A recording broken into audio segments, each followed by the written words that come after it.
અમદાવાદમાં કે નગર રોડ પરના ઉગતી એપાર્ટમેન્ટની અંદર આગ લાગી હોવાના મળી રહ્યા છે સમાચાર। જ્યાં બી બ્લોકમાં 7મા માળે સાંજના સુમારે આ આગ લાગી હતી। સોલાર પેનલના કંટ્રોલ બોક્સમાં આ આગ લાગી ગઈ। આગની ઘટનામાં જોકે જાનહાનિ થઈ નથી, પણ ફાયર બ્રિગેડના 4 વાહનો ત્યાં પહોંચ્યા હતા અને આગ પર કાબુ મેળવી લીધો હતો। ઘટનાસ્થળના દ્રશ્યો આપ જુઓ।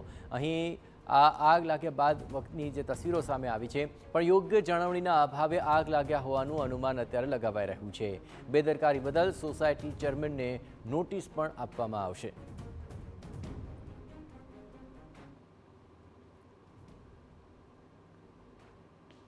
સોલાર પેનલ લગાડેલી હતી। એ પેનલના જે કંટ્રોલ બોક્સ હોય એની અંદર આગ લાગેલી હતી।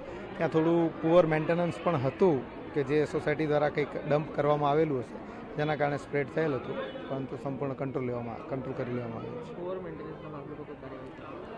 હા, એમને સોસાયટી ચેરમેનને નોટિસ આપવામાં આવશે।